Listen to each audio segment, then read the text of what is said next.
ಶ್ರೀಕೃಷ್ಣಾಯ ನಮಃ.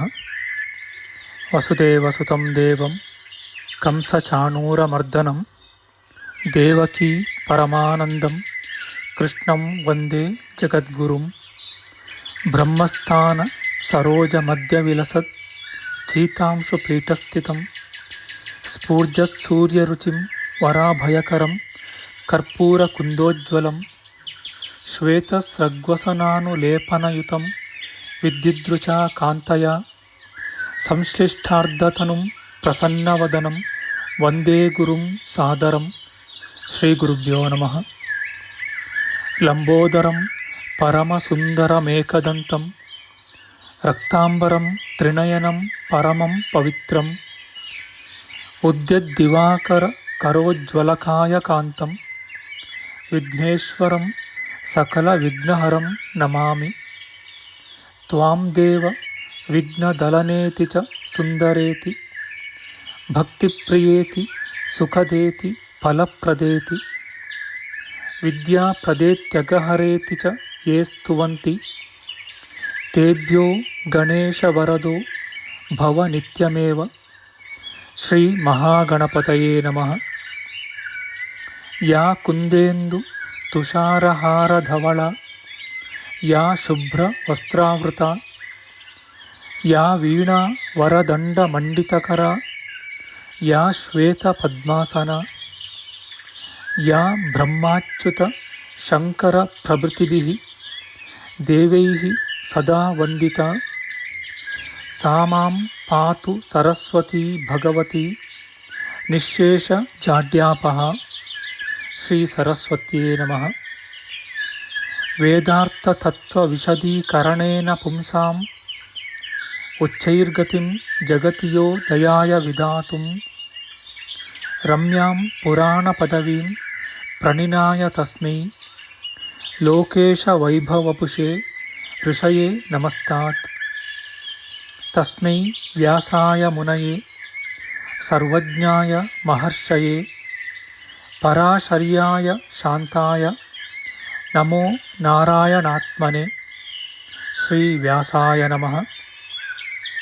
ನಾರಾಯಣಂ ನಮಸ್ಕೃತ್ಯ ನರಂ ಚೈವ ನರೋತ್ತಮಂ ದೇವೀಂ ಸರಸ್ವತೀಂ ವ್ಯಾಸಂ ತತೋ ಜಯಮುದೀರಯೇತ್. ಕನಕರುಚಿದುಕೂಲಃ ಕುಂಡಲೋಲ್ಲಾಸಿಗಲ್ಲಃ ಶಮಿತಭುವನಭಾರಃ ಕೋಪಿ ಲೀಲಾವತಾರಃ ತ್ರಿಭುವನ ಸುಖಕಾರಿ ಶೇಷಶಾಯೀ ಮುಕುಂದೋ ಪರಿಕಲಿತರಮಾಂಗೋ ಮಂಗಲಂ ನಸ್ತನೋತು. ನಮಾಮಿ ಗೋವಿಂದ ಪದಾರವಿಂದಂ ಸದೇಂದಿರಾನಂದನಮುತ್ತಮಾಡ್ಯಂ ಜಗಜ್ಜನಾನಾಂ ಹೃದಯ ಸನ್ನಿವಿಷ್ಟಂ ಮಹಾಜನೈಕಾಯನಮುತ್ತಮೋತ್ತಮಂ. ನಮಸ್ತೆ ಚಕ್ರಹಸ್ತಾಯ ಶಾಂಗಹಸ್ತಾಯ ತೇ ನಮಃ. ನಂದಹಸ್ತಾಯ ತೇ ವಿಷ್ಣೋ ಶಂಖಹಸ್ತಾಯ ತೇ ನಮಃ. ಓಂ ನಮೋ ವಾಸುದೇವಾಯ ನಮಃ ಸಂಕರ್ಷಣಾಯ ಚ ಪ್ರದ್ಯುಮ್ನಾಯ ನಮಸ್ತುಭ್ಯಂ ಅನಿರುದ್ಧಾಯ ತೇ ನಮಃ. ಅನಾಕಾರೋ ಮಹೋಜಾಶ್ಚ ಯಶ್ಚಾದೃಷ್ಟಗತಿರ್ದಿವಿ ಜಗತ್ಪೂಜ್ಯೋ ಜಗತ್ಪ್ರಾಣಂ ತಂ ವಾಯುಂ ಪ್ರಣಮಾಮ್ಯಹಂ. ವಾಯುರೂಪಿ ಪರಮಾತ್ಮನೇ ನಮಃ. ಪ್ರಿಯ ಬಾಂಧವರೇ, ನಮ್ಮ ಈ ಶ್ರೀ ಲಾಲೀಕೃಷ್ಣ ಚಾನಲ್ಗೆ ಸ್ವಾಗತ. ಹಿಂದಿನ ವಿಡಿಯೋದ ಮುಂದುವರಿದ ಭಾಗವಾದ ಇಂದಿನ ವಿಡಿಯೋದಲ್ಲಿ ನಾವು ಶ್ರೀಮದ್ ವಾಯು ಮಹಾಪುರಾಣದ ಪ್ರಥಮ ಖಂಡದ 50ನೆಯ ಅಧ್ಯಾಯದ ಪಂಚಮಾಂಶದ ವಿಚಾರ ಮಾಡೋಣ. ಈ ಅಧ್ಯಾಯದಲ್ಲಿ ಜ್ಯೋತಿರ್ಮಂಡಲ ಪ್ರಚಾರ ವರ್ಣನೆ, ಅತಲ ವಿತಲಾದಿ ಸಪ್ತಲೋಕಗಳು, ಭೂಲೋಕಾದಿ ಸಪ್ತಲೋಕಗಳು, ಹೀಗೆ 14 ಲೋಕಗಳು, ಸೂರ್ಯ ಚಂದ್ರಾದಿ ಗ್ರಹಗಳು, ಇವುಗಳ ವರ್ಣನೆಯ ವಿಚಾರ ಮಾಡೋಣ. ಶ್ರೀಕೃಷ್ಣಾಯ ನಮಃ. ಸೂತ ಪುರಾಣಿಕರು ಮುಂದುವರಿಸಿ ಹೇಳುತ್ತಾರೆ, ಈಗ 2 ದಿಕ್ಕುಗಳಿಗಿರುವ ಅಂತರವನ್ನು ಯೋಜನ ಪ್ರಮಾಣದಿಂದ ನಿರೂಪಿಸುವೆನು. ಆ ಪ್ರಮಾಣವು 31,03,333 ಯೋಜನಗಳಾಗಿವೆ. ಈ ಪ್ರಮಾಣವೇ ದಿಕ್ಕುಗಳಿಗೆ ಯೋಜನಾಗ್ರದಿಂದ ಸಿದ್ಧವಾದ ಅಂತರವಾಗಿದೆ. ಈಗ 2 ದಿಕ್ಕುಗಳಿಗೂ ವಿಷುವದ್ವೃತ್ತ ಕಾಂತವೃತ್ತಗಳಿಗೂ ಯಾವ ದಕ್ಷಿಣೋತ್ತರ ಅಂತರವಿದೆಯೋ ಯೋಜನ ಕ್ರಮದಿಂದ ಅದನ್ನು ನಿರೂಪಿಸುವೆನು ಕೇಳಿ. ಪರಸ್ಪರ ದಿಕ್ಕುಗಳಿಗೂ ವಿಷುವತ್ಕ್ರಾಂತ ವೃತ್ತಗಳಿಗೂ ಇರುವ ಅಂತರವು 71,75,000 ಯೋಜನಗಳಷ್ಟು ದೂರವಾಗಿದೆ.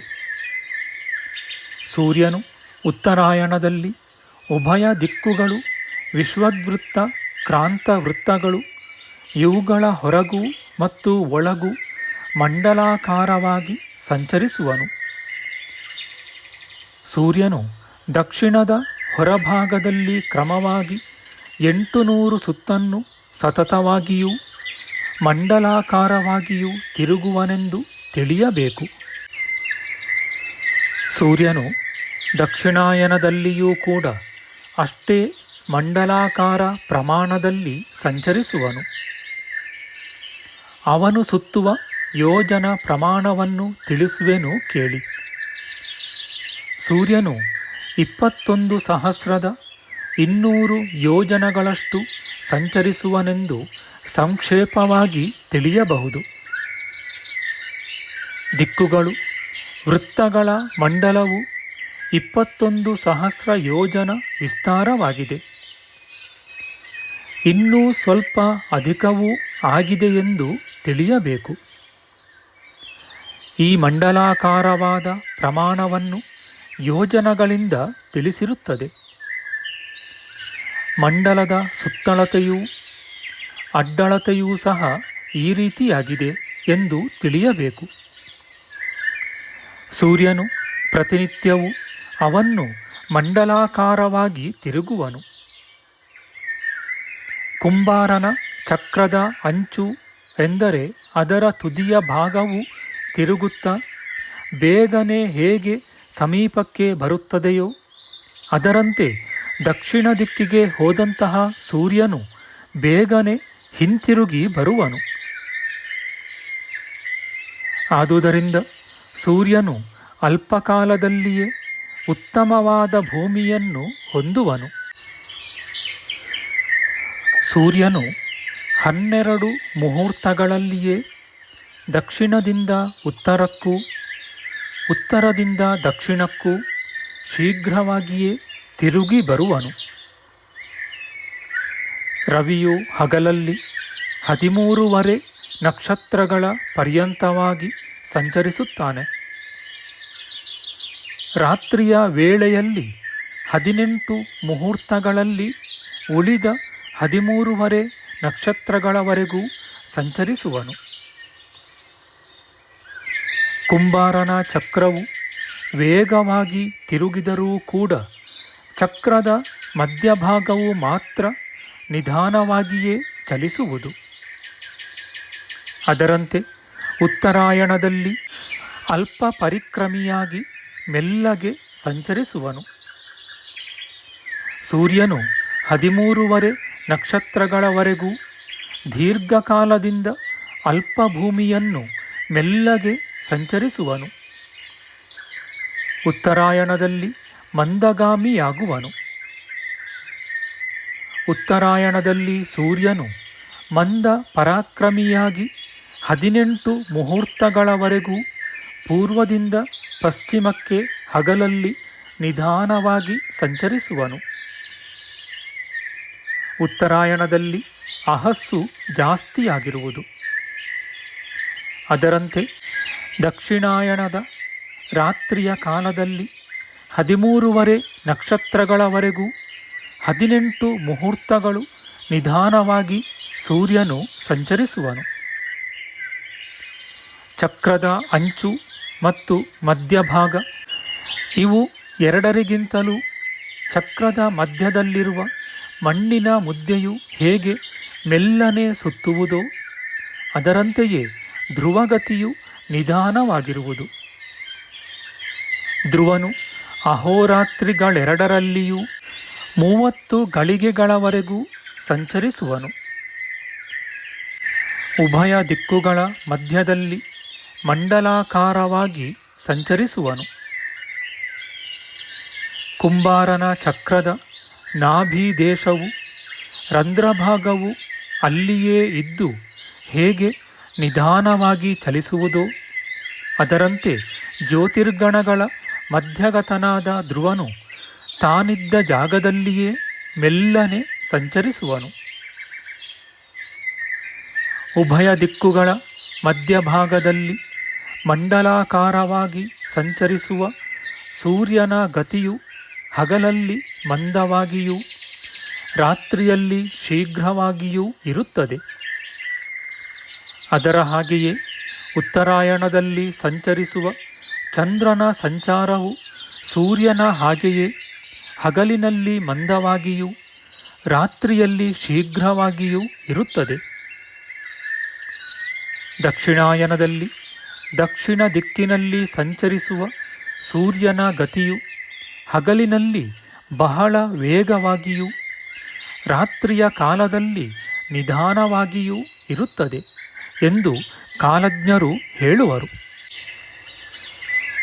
ಹೀಗೆ ಸೂರ್ಯನು ಗತಿ ವಿಶೇಷದಿಂದ ರಾತ್ರಿ ಹಗಲುಗಳನ್ನು ವಿಭಾಗಿಸುತ್ತಾ ಸಮ ವಿಷಮ ಮಾರ್ಗವಾಗಿ ಸಂಚರಿಸುವನು. ಸಮ ವಿಷಮ ಮಾರ್ಗಗಳಿಂದ ಉತ್ತರಾಯಣ ದಕ್ಷಿಣಾಯಣಗಳಾಗುವವು. ಲೋಕಾಲೋಕ ಪರ್ವತದ 4 ದಿಕ್ಕುಗಳಲ್ಲಿಯೂ ಯಾವ ಲೋಕಪಾಲಕರು ವಾಸ ಮಾಡುತ್ತಾರೆಯೋ ಅವರ ಮೇಲ್ಭಾಗದಲ್ಲಿ ಅಗಸ್ತ್ಯನು ಅತಿ ವೇಗವಾಗಿ ಸಂಚರಿಸುತ್ತಾನೆ. ಆ ಅಗಸ್ತ್ಯನೂ ಸಹ ತನ್ನ ಗಮನ ವಿಶೇಷದಿಂದ ಅಹೋರಾತ್ರಿಗಳನ್ನು ಏರ್ಪಡಿಸುತ್ತಾ ಸಂಚರಿಸುವನು. ಈ ಅಗಸ್ತ್ಯ ಮಹರ್ಷಿಯು ನಾಗವೀಥಿಯ ದಕ್ಷಿಣ ದಿಗ್ಭಾಗದಲ್ಲಿಯೂ ಲೋಕಾಲೋಕ ಪರ್ವತದ ಉತ್ತರದಲ್ಲಿಯೂ ಅಗ್ನಿವೀಥಿಯ ಹೊರಭಾಗದಲ್ಲಿಯೂ ಇರುವ ಲೋಕಗಳನ್ನು ಸಂರಕ್ಷಿಸುತ್ತಾ ಇರುವನು. ಸೂರ್ಯನ ಪ್ರಭೆಯು ಲೋಕಾಲೋಕ ಪರ್ವತದ ಹಿಂಭಾಗದಲ್ಲಿಯೂ ಮುಂಭಾಗದಲ್ಲಿಯೂ 2 ಪಕ್ಕಗಳಲ್ಲಿಯೂ ಮತ್ತು ಸರ್ವತ್ರವೂ ಯಾವಾಗ ಬೀಳುವುದೋ ಆಗ ಆ ಪರ್ವತದ ಕೆಳಭಾಗವೆಲ್ಲವೂ ಪ್ರಕಾಶಮಾನವಾಗಿರುವುದು. ಆ ಲೋಕಾಲೋಕ ಪರ್ವತವು ಭೂಮಂಡಲಕ್ಕಿಂತಲೂ 10,000 ಯೋಜನಗಳಷ್ಟು ಎತ್ತರವಾಗಿರುತ್ತದೆ. ಆ ಪರ್ವತವು ಮಂಡಲದ ಸುತ್ತಲೂ ಪ್ರಕಾಶಕವಾಗಿಯೂ ಇರುತ್ತದೆ. ಕೆಲವು ಭಾಗ ಪ್ರಕಾಶಕವಾಗಿಯೂ ಕೆಲವು ಭಾಗ ಅಪ್ರಕಾಶಕವಾಗಿಯೂ ಇರುತ್ತದೆ. ಆ ಲೋಕಾಲೋಕ ಪರ್ವತದ ಮಧ್ಯಭಾಗದಲ್ಲಿ ನಕ್ಷತ್ರಗಳು, ಸೂರ್ಯ, ಚಂದ್ರರು, ಗ್ರಹಗಳೂ ಸಹ ಪ್ರಕಾಶಿಸುತ್ತವೆ. ಜ್ಯೋತಿರ್ಮಂಡಲಕ್ಕಿಂತಲೂ ಆ ಗಿರಿಯು ಅತ್ಯುನ್ನತವಾಗಿದೆ. ಆ ಗಿರಿಯಲ್ಲಿ ಪ್ರಕಾಶ ಬೀಳುವ ಪ್ರದೇಶವೆಲ್ಲವೂ ಲೋಕವಾಗಿಯೂ ಪ್ರಕಾಶ ಬೀಳದ ಪ್ರದೇಶವೆಲ್ಲವೂ ಅಲೋಕವಾಗಿಯೂ ಇರುತ್ತದೆ. ಲೋಕಾಲೋಕ ಪರ್ವತದ ಒಂದು ಭಾಗವು ಲೋಕಾಲೋಕವಾಗಿಯೂ ಅನೇಕ ಭಾಗಗಳು ನಿರಾಲೋಕವಾಗಿಯೂ ಇರುತ್ತವೆ. ನಮ್ಮ ಮುಂದಿನ ವಿಡಿಯೋದಲ್ಲಿ ನಾವು ಶ್ರೀಮದ್ ವಾಯು ಮಹಾಪುರಾಣದ ಪ್ರಥಮ ಖಂಡದ 50ನೇ ಅಧ್ಯಾಯದ ಷಷ್ಠಾಂಶದ ವಿಚಾರ ಮಾಡೋಣ. ಆಧ್ಯಾತ್ಮಿಕ ಚರ್ಚೆ ಮತ್ತು ವಿಚಾರ ವಿನಿಮಯಕ್ಕಾಗಿ ಶುರು ಮಾಡಿದ ಈ ಚಾನಲ್ನಲ್ಲಿ ನಾವು ಅಪ್ಲೋಡ್ ಮಾಡುವ ಎಲ್ಲ ವಿಡಿಯೋಗಳನ್ನು ಸಂಪೂರ್ಣವಾಗಿ ನೋಡಿ ನಿಮ್ಮ ಸಲಹೆಗಳನ್ನು ಕಮೆಂಟ್ ಬಾಕ್ಸ್ನಲ್ಲಿ ಬರೆಯಿರಿ. ಈ ಚಾನಲ್ಗೆ ಸಬ್ಸ್ಕ್ರೈಬ್ ಮಾಡಿ ಹಾಗೂ ಬೆಲ್ ಬಟನ್ ಒತ್ತಿ ನಾವು ಹಾಕುವ ಎಲ್ಲ ವಿಡಿಯೋಗಳನ್ನು ನೋಡಿ ಪ್ರೋತ್ಸಾಹಿಸಿ. ಕೃಷ್ಣಂ ನಾರಾಯಣಂ ವಂದೇ, ಕೃಷ್ಣಂ ವಂದೇ ವ್ರಜಪ್ರಿಯಂ, ಕೃಷ್ಣಂ ದ್ವೈಪಾಯನಂ ವಂದೇ ಕೃಷ್ಣಂ ವಂದೇ ಪೃಥಾಸುತಂ ಶ್ರೀಕೃಷ್ಣಾಯ ನಮಃ.